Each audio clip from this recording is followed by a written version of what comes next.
Merci beaucoup d'être avec nous, Monsieur Pognon. On va avoir du pognon sur ce plateau.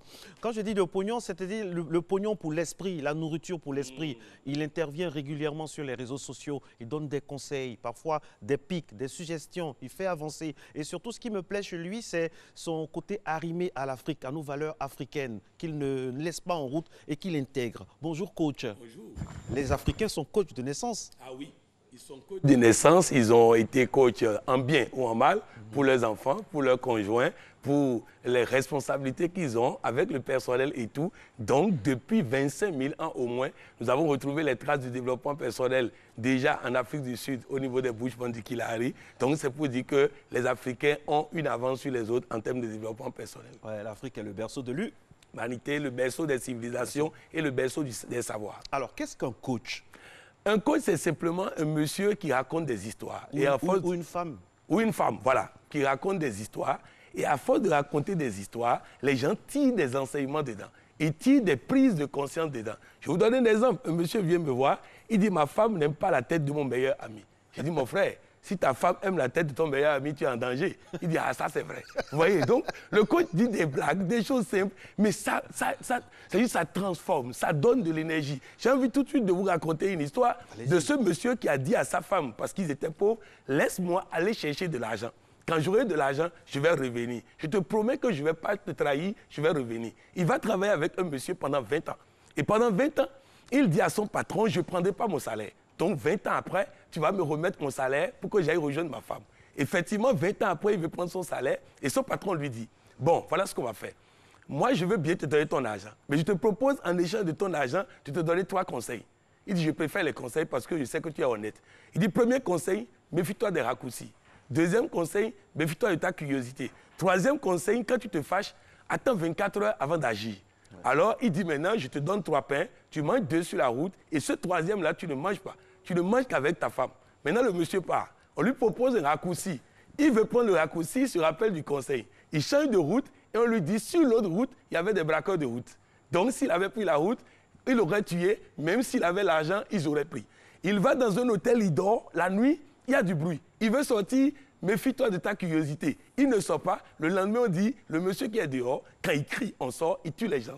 Il a sauvé encore sa vie. Il arrive à la maison, il voit sa femme avec un monsieur prêt à bondir pour les tuer. Parce que pour lui, sa femme l'a trompé. Il est allé dormir dans la brousse 24 heures. Il revient maintenant. Il dit, madame, je veux te dire, tu m'as trompé, je pars. La dame dit non. Quand tu es parti, j'étais enceinte. C'est ton fils que tu as vu avec moi hier. Ça veut dire que s'il n'avait pas ces 3 conseils, soit il serait mort 2 fois, si on peut mourir 2 fois, ou bien il aurait tué son enfant. Maintenant, au moment de manger, il casse le pain réservé à sa femme et qu'est-ce qu'on trouve d'argent dedans? Tout son argent. Autrement dit, si vous optez pour la connaissance, vous allez avoir connaissance et argent. Mais si vous optez pour l'argent, vous risquez de perdre votre vie. Donc, c'est des trucs simples comme ça qui tétanisent, qui donnent envie de se remettre en cause et de pouvoir réussir sa vie. Magnifique, waouh, waouh, ça, vraiment, je suis preneur. Alors, dites-moi, aujourd'hui, sur la toile, il y a tellement de coachs. Chacun se lève, comme on dit en Côte d'Ivoire, un se lève ici, un autre se lève là-bas. Le français ivoirien, ça. Alors, tout le monde est coach et personne n'enseigne. Qu'est-ce qu'on fait? Quel regard vous portez sur le coaching un peu désordonné auquel on assiste sur la toile? Il y a des pays aujourd'hui où on ne peut plus faire du coaching en désordre. Vous ne pouvez pas aller au Bénin aujourd'hui et dire que vous êtes coach n'importe comment. Pourquoi? C'est quoi la particularité au Bénin? La particularité au Bénin, c'est qu'il y a eu un travail d'ancrage qui fait que le journaliste sur le plateau sait déjà ce qui est coach. Donc, quand il écoute le coach, celui qui se dit coach, il peut déjà, à travers ces questions, l'amener à se rendre compte qu'il n'est pas coach. J'ai vécu des séances où, en direct, les journalistes ont confondu des gens qui ont avoué qu'au fait, ils n'ont fait aucune formation, au fait, ils ne sont pas coachs professionnels. Donc, c'est pour dire que nous avons popularisé le coaching. C'est pourquoi je salue cette émission, parce que ça va permettre à la population elle-même de savoir ce qu'est le coaching et de savoir comment détecter quelqu'un qui fait du coaching. À quoi on reconnaît un bon coach? Un bon coach se reconnaît par le fait qu'il ne joue pas « je connais ». Oh, vous savez qu'à Abidjan, madame, je connais, monsieur, je connais, il y en a beaucoup. Donc, c'est pour dire que si vous connaissez, vous n'apprenez plus. Vous savez, vous avez vu comment je regardais tout depuis que je suis là. je regarde comment ça se passe, j'apprends aussi. Vous regardez comment on souffre. Comment vous souffrez, hein? Comment j'ai circulé dans la ville, j'étais surpris de voir qu'à 6 h du matin, la route est totalement dégagée et que tout à l'heure, la route va être totalement bouchée. Vous voyez, c'est dit, tout ça là me permet de savoir que désormais, je vais travailler en décalage horaire quand je viens à Abidjan pour partir plus tôt que les autres. Vous voyez, il faut apprendre. Si vous pensez connaître, vous ne pouvez pas apprendre. Donc la première chose, la première particularité du coach, c'est qu'il a l'humilité devant le savoir. La deuxième particularité, c'est qu'il raconte des histoires. Il ne peut pas dire quelque chose 3 minutes sans dire par exemple. Oui, par exemple, par exemple. Donc vous prenez le coaching, c'est ça. Prenez Socrate, c'est le modèle par excellence du coaching. Mais comment moi je suis arrivé à identifier, enraciner un coaching dit africain? Parce que j'ai étudié la personnalité de Socrate. Et je me suis rendu compte que c'est un monsieur qui n'a pas été à l'école. Et nous en avons plein en Afrique. Je vais vous donner un exemple. Un monsieur qu'on appelle Félix Houphouët-Boigny, un coach.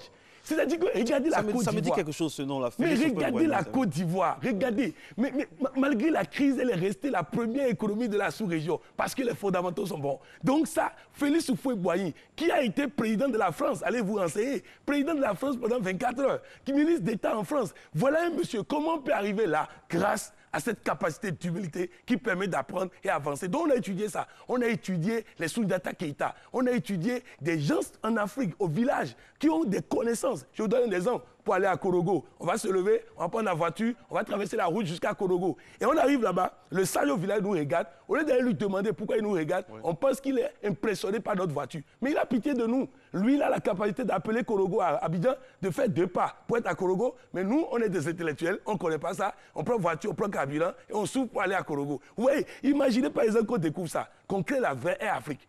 Avec capacité, tu viens, tu paies ton billet, on appelle Paris, tu es à Paris. On appelle Washington, tu es à Washington. Voilà des connaissances que nos parents ont. Ça c'est du coaching ou bien c'est du coaching spirituel? D'abord, le coaching a horreur de la spiritualité. D'accord. Le coaching est une science. Est une science. Ça veut dire quoi? Quiconque emprunte le même chemin aboutit à la même destination. Les mêmes causes. Les mêmes causes produisent les mêmes effets. Dans ce cas, c'est science. Alors qu'aujourd'hui, je donne des exemples. Vous voyez par exemple aux États-Unis, le docteur Pentagraph, le président de la Société américaine de lutte contre le cancer, qui dit qu'il a identifié qu'à l'intérieur de l'être humain, une force existe. Et que si cette force est canalisée, organisée, la personne peut ne jamais tomber malade. Voilà ce que dit un médecin. Et le docteur Simonton a poursuivi en disant, la première cause de toute maladie, c'est ne pas savoir qui on est. Donc le coach intervient pour aider la personne. Comment savoir qui on est? Déjà, il faut des histoires.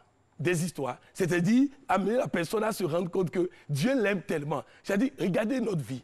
Regardez, quand l'enfant, un liquide est rentré dans le ventre, ce liquide est devenu un enfant.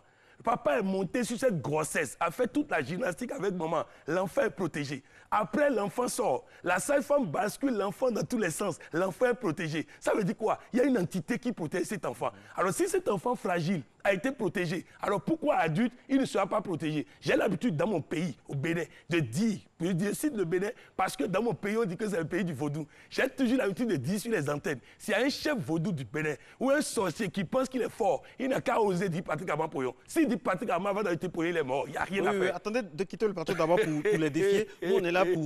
Alors... Donc, vous voyez, la prise de conscience de qui tu es te permet de savoir. Pourquoi je peux dire ça? Parce qu'à travers ces histoires, j'ai compris que pour m'atteindre, il faut traverser Dieu. Et moi, je suis derrière Dieu, les bras croisés. Et comme on ne peut pas le traverser, moi, je suis tranquille. Je fais mon malin derrière. Amen. Donc, voilà de quoi il s'agit. Donc, nous racontons des histoires, oui? Alors, c'est vrai. Alors, moi, j'aimerais revenir sur quelque chose de très important. C'est que l'Africain est vraiment spirituel. Avant même l'intervention des religions sur nos continents, quand on va, par exemple, dans la société Igbo, les Igbo au Nigeria, ils ont une conception d'un Dieu suprême qu'on appelle Chukwu. Alors, vous voyez ça, ça veut dire que déjà, il y a un lit, il y a quelque chose auquel on doit s'arrimer. C'est la raison pour laquelle un Africain est naturellement un bon coach comme vous, comme ça, par exemple. Oui, c'est pourquoi j'ai l'habitude de dire aux gens, un arbre qui n'a pas de racines, vous lui donnez de l'engrais, il ne peut rien produire. Il faut qu'il ait racines d'abord. Oui. Les religions sont des engrais. Alors, si toi, Africain, tu te dessouches, la religion ne peut pas t'apporter quelque chose. Il faut d'abord savoir. Moi, je suis chrétien évangélique. Mais ça ne m'empêche pas de reconnaître d'abord qu'avant d'être chrétien, je suis africain.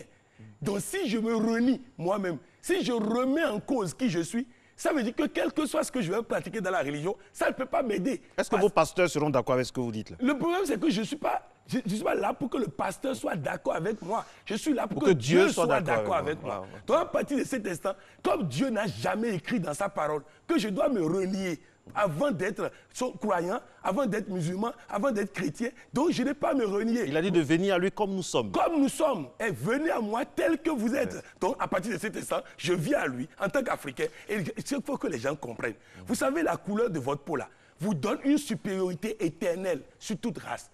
Vous avez de la mélanine sur la peau. Aujourd'hui, des gens font injection de mélanine pour avoir la même couleur de peau que nous. Mais nous, on a ça et on n'en est pas fiers. Non, nous devons comprendre. Prenez par exemple dans le domaine sportif, vous allez voir des Africains. Sur le plan musical, les Africains. Sur le plan sexuel, tu touches la chemise de l'Africain, il est dit après. Mais l'autre, on doit le préparer pendant 30 minutes. Vous voyez un peu? Donc l'Africain, il est bon en tout. Il est bon en tout. Et donc on doit se rendre compte de ça. Et même quand on parle des inventions, on nous dit que nous avons les matières premières, mais on n'a pas la technologie. Mais le feu tricolore, c'est un Africain. Oui. Le réfrigérateur, le téléphone, tout ça. Donc vraiment, soyons fiers d'être Africains avant d'adhérer à nos religions qui vont nous apporter l'engrais nécessaire pour pouvoir réussir dans la vie. Coach Pognon, sur ce plateau, mesdames et messieurs, c'est un véritable délice, un régal de la voir. Alors, quel conseil on peut donner, coach, à à la nouvelle génération de coachs? Il y en a il y a des coachs sérieux quand même qui viennent, qui arrivent à émerger. Quel conseil on peut leur donner? Je veux leur dire simplement qu'au fait, le coaching, on peut le faire de façon amateur. Mais pour le faire de façon professionnelle, il faut l'apprendre. Aujourd'hui, en Afrique, et seulement en Afrique, il y a possibilité de faire une licence en coaching africain, de faire un master en coaching africain, de faire un doctorat en coaching africain. Donc, aujourd'hui, que les gens se renseignent et fassent les formations. Pourquoi? Parce que le coaching a des règles. Un exemple, par exemple, on dit en coaching, la personne qui veut du coaching doit dire « j'ai un problème et je veux m'en sortir ». S'il dit « je n'ai pas de problème », vous ne pouvez rien faire pour lui. Donc, vous comprenez donc que celui qui n'a pas compris ça peut passer de maison en maison pour dire aux gens, vous avez des problèmes, je vais vous aider. Alors que non, s'il prétend ne pas avoir de problème, il n'en a pas. Donc, je veux leur demander simplement de suivre une formation en bonne et due forme pour apprendre le métier. C'est un métier qu'on peut exercer comme un médecin. C'est un métier qui sauve des vies. Coach Pognon, je vois souvent vos vidéos, parce qu'on a préparé bien sûr l'émission avec votre collaboratrice qui a été très sympa d'ailleurs. Merci. Alors dites-moi, vous conseillez aussi les hommes politiques, les politiciens, tout ça. Est-ce que c'est un terrain facile à coacher? Non, non, c'est pourquoi je préfère les coacher en direct sur les réseaux sociaux. Parce que quand tu deviens coach d'un homme politique, tu deviens responsable de son bilan. Donc si tu échoues avec lui. Je vais vous donner une illustration parfaite que beaucoup ont suivi sans comprendre. Le coach de Barack Obama s'appelle David Alserod. David Alserod était en réunion avec Barack Obama. Et le couple Clinton, c'était dans les primaires. Le couple Clinton a sorti tous les dossiers compliqués sur Barack Obama. Et Barack demande à ses conseillers, on fait quoi? Les conseillers disent, nous aussi, on sort les dossiers sur les Clinton. Et il demande à son coach, on fait quoi? Le coach se retourne vers les conseillers. Et il leur demande, pouvons-nous gagner les présidentielles si on ne gagne pas la Floride? Ils ont dit non. Pouvons-nous gagner la Floride sans les Clinton? Ils ont dit non. Est-ce que les Clinton accepteraient de nous aider si on sort les dossiers sales sur eux? Ils ont dit non. Est-ce que ça vaut donc la peine de gagner les primaires et de perdre les présidentielles? Ils ont dit non. Est-ce que nous devons sortir les dossiers sales sur les Clinton? Ils ont dit non. Monsieur le Président, vos conseillers disent qu'on ne doit pas sortir les dossiers sales sur les Clinton. Voilà du coaching. Lui n'est pas conseiller. Lui, il aide les conseillers à bien faire leur travail. Ça, c'est un président américain. Et le président africain? On le fait tous les jours. Vous savez, dans tout pays africain, jamais... Comment ils appréhendent le coaching, les présidents de notre continent? Très bien. C'est-à-dire que si vous parlez de manière à ce que le président voit qu'en réalité, vous êtes en train de lui faire voir les conséquences de l'acte qu'il veut poser. Parce que souvent, on pose les actes sans voir les conséquences. Donc, le but du coach, c'est de simplement dire, voici, Jean a fait ceci, il a abouti à ça. Pierre a fait ceci, là, ce sont ses conseillers. Vous êtes seul avec lui. Oui. Non, même en direct sur les réseaux sociaux. On change beaucoup de décisions. On change beaucoup de décisions parce que à la manière de le faire, à la manière de le formuler, l'autre voit qu'en réalité, il a intérêt à éviter les problèmes. Et il vous écoute? Il nous écoute souvent. Il vous écoute? Il nous écoute souvent. Il nous écoute souvent. C'est pourquoi souvent, vous allez voir qu'il y a des chaînes internationales qui ne font que des débats politiques. Et sur ces chaînes-là, on fait ces débats politiques pour aider les hommes politiques. Parce que moi, j'ai dit, mon job n'est pas d'aller me mêler de ce qui ne me regarde pas. Mon boulot, c'est d'éclairer, c'est de montrer les conséquences. Vous savez, le coaching, c'est amener les gens à voir les conséquences avant de prendre les décisions. Donc, si vous faites ça comme ça et que vous ne vous mêlez pas du job du leader politique qui, lui, connaît la politique plus que vous, le coach ne connaît pas pas la politique. David Azio n'a jamais été candidat à une élection. Donc il ne peut pas prendre la place du politicien. Mais il va l'éclairer sur les conséquences afin qu'il prenne une décision. Quels sont les pièges à éviter pour le coach? Quelles sont les limites du coach? Les limites du coach, c'est de ne pas penser que parce qu'on a aligné des succès, on est devenu tellement fort qu'on ne peut plus écouter les gens. Le coaching commence par la simple question de quoi allons-nous parler. Donc vous recevez quelqu'un, vous lui demandez de quoi allons-nous parler. Il vous raconte une longue histoire. Et après, vous lui demandez, au-delà de l'histoire, quel est le problème réel. Il va poser le problème réel et maintenant, lui-même va proposer les solutions qu'il a pour sortir de là. Et quand il va proposer les solutions, après ça, maintenant, on va choisir lui-même. Parmi les solutions, vous voyez, c'est carrément lui qui va faire le travail. Le coach n'est qu'un miroir qui permet à la personne de se voir dedans. Une dame est venue me voir. Elle dit, coach, mon mari, il m'impose des choses. Quand j'applique, je m'entends avec lui, mais les enfants se fâchent contre moi. Maintenant, je ne veux pas perdre les deux. Mais si j'obéis à mes enfants, mon mari risque de me renvoyer. Et puis, qui va m'accepter avec mes 4 enfants? Je l'ai travaillé devant un miroir, j'ai tiré ses oreilles, j'ai dit, regarde dans le miroir. Cette belle dame qui est dans le miroir là, comment tu vas dire que tu as peur que quelqu'un puisse te prendre? Et tout ça, voilà comment je l'ai amené, en retournant à la maison, à connaître sa valeur, à expliquer les choses posément à son mari. Ils se sont compris, les choses sont rentrées dans l'ordre. J'ai l'habitude de dire souvent au couple, je dis, si ton mari veut sortir à 19h, habille-toi à 18h, sexy, et tente de sortir, en lui annonçant que des camarades t'ont invité quelque part. Il va refuser. Maintenant, tu vas t'asseoir sans te déshabiller. Il va avoir peur que quand lui va sortir à 19h, toi aussi tu vas sortir. Coach, ça, c'est ancien modèle. Maintenant, il a changé, il y a des techniques, de nouvelles techniques. Oh, il y a de nouvelles techniques aussi. Les femmes aussi auront de nouvelles techniques. De toutes les façons, ça marche. Ça marche à tous les coups. Donc, bref, vous savez, de toutes les façons, un homme qui a vu sa femme bien habillée avec parfum veut sortir là, il va refuser. Maintenant, si madame ne se déshabille pas, lui aussi ne peut pas bouger. Le coach Pognon, maintenant, vous pouvez applaudir pour montrer quand même qu'on n'est pas seul dans ce... On a notre public. On a notre public aussi à la matinale. Alors, pour récapituler avec vous, le coaching, ça fait partie de nous, mais il faut quand même certaines balises. Il faut professionnaliser cela. Il y a combien de coachs actuellement que vous avez répertoriés, vous, de votre côté? J'ai formé 4500 coachs. Waouh. J'ai formé 4500 coachs en Afrique, en Europe et aux États-Unis. Jusqu'à un passé récent, il s'appelait coach certifié d'Afrique. Mais comme on a un fort contingent européen maintenant, on est en train de basculer vers coaching intégral au lieu de coaching africain. Sinon, nous avons voulu cette marque africaine parce qu'on a appris à l'école de nos ancêtres. Et nous avons appris. Donc moi, j'ai formé 4500. Je ne voulais pas vous laisser partir sans poser cette question. La jeunesse africaine. Oui. Il y a quelqu'un qui disait que la jeunesse américaine a tout sauf l'essentiel et que la jeunesse africaine a l'essentiel sauf tout. Oui. Alors dites-moi, quel conseil en tant que coach on peut donner à la jeunesse de nos pays qui a tendance à partir, à ne pas aimer ce qui se fait ici, à fuir? Qu'est-ce qu'on peut leur dire? Encore une fois, ce n'est pas conseil. C'est leur dire la vérité de ce qu'il y a en Europe. Parce que personne ne dit aux jeunes Ivoiriens qu'en Europe, il y a plus de galères qu'en Côte d'Ivoire. Vous ne verrez aucune personne à la morgue en Côte d'Ivoire qui soit morte de faim. Mais vous allez en France, vous allez en Europe, vous allez aux États-Unis, il y a plein de personnes qui meurent de faim. Il faut dire aux Ivoiriens, ici, là, on peut se visiter. On peut se visiter. En Europe, on n'a pas le temps de se visiter. C'est 3 boulots, 4 boulots.